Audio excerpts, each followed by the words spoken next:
Okay, so FJ's breaking down again. We've got a return of an electrical gremlin. See that? It's got some weird hiccups. Come on, FJ. Comes and goes. We've literally just been riding 10 minutes, no problem. It just started.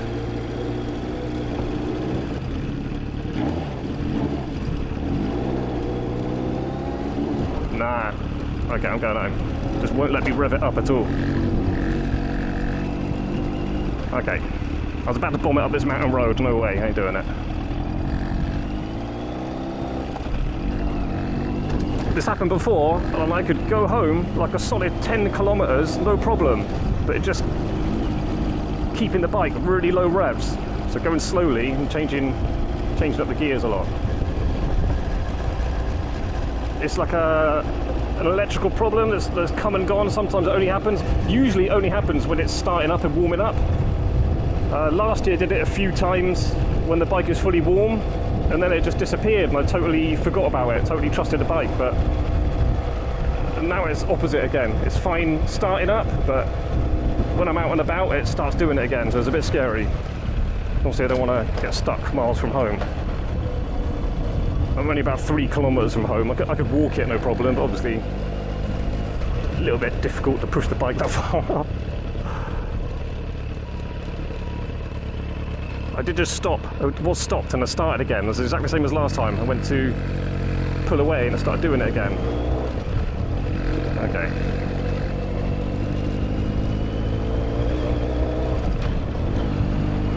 Well, let's just get home rather than have fun. Into fourth.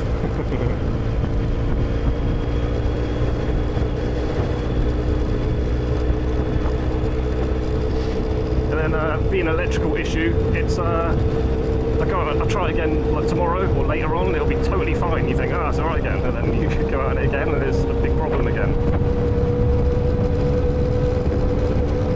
If you're thinking, it's the spark plugs, or it's the leads, or the plugs, or the coils, replaced it all, mate. It's one of your relays. They're all new. Well, they're all from a separate, since it happened, they're all from a different wiring loom. There's something in your wiring loom. Replace the whole thing, mate. Everything I could think of. Fuse box, new. It's your battery, new. Nothing I've tried has fixed it. There's one last piece. There's one last piece that I can think of. It's the negative cable. It's the only thing I haven't replaced to do with the electrical system. All the wires, all the fuses, they've all been changed.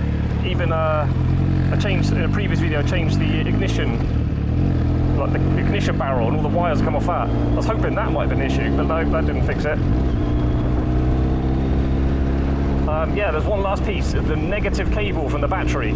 That's still the original one. So it could be that. It could be a bad ground. I've looked at it, it looks alright since I thought of that, but I don't know what's going on inside the cable. It might have just vibrated itself and be a bit fractured. This issue does seem to be related to temperature change. And when I spoke to a mechanic at my kid's school, one of the other dads is a mechanic at Mercedes, he has said he's known plenty of situations where temperature change, when things behave worse or better as the engine gets cooler or hotter, can often be a sign of some electrical problem. So a bad ground might explain it, but it's always a bit confusing why it does it sometimes doesn't. This has happened continuously over all seasons.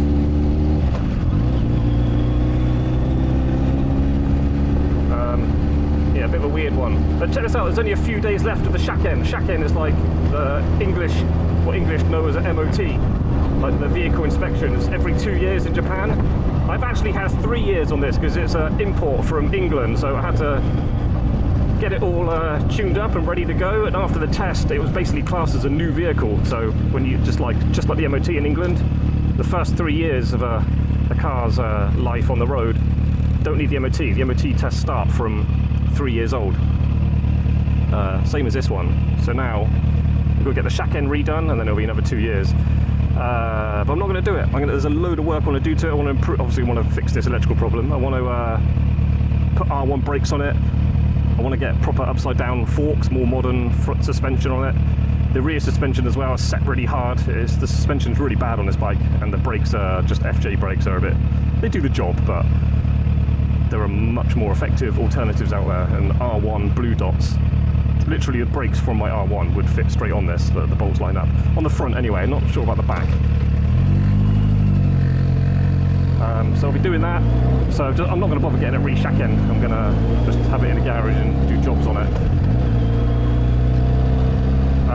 AirPods as well, get rid of the airbox.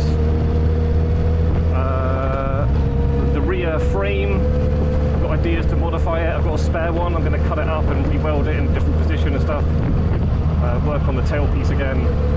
Basically, this tail, people have asked me about it online. I did actually cut a section out the frame, and I did actually cut too much out, and then I had to make a bracket to get the tail to sit where I wanted, at the height I wanted.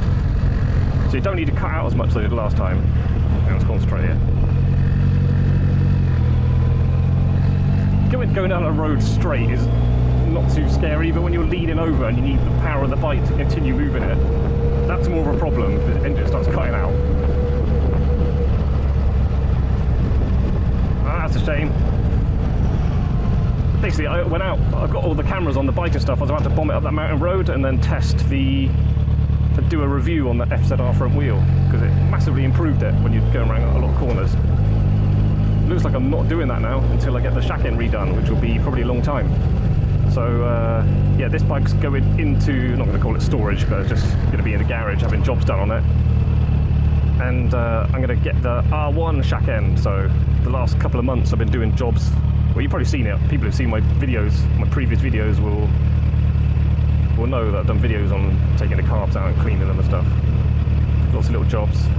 Front brake switch, I'm about to do a video on that. The front brake levers, not flashing the rear brake.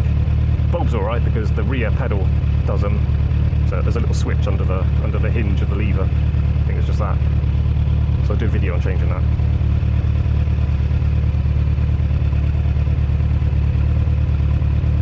But yeah, as for the FJ, sounds perfect, but the way it idles, pulling away and stuff, it's totally fine, but when you try and rev it up, it doesn't like it at all.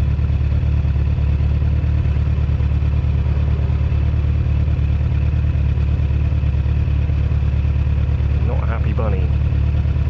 Anyway, I'm going home now.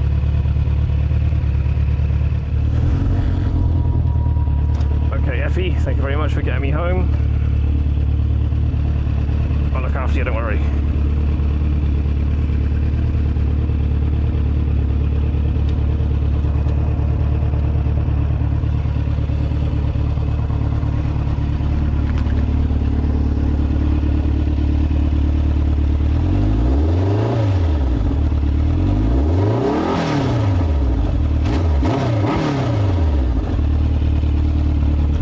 No sign of any issue now. Typical, isn't it?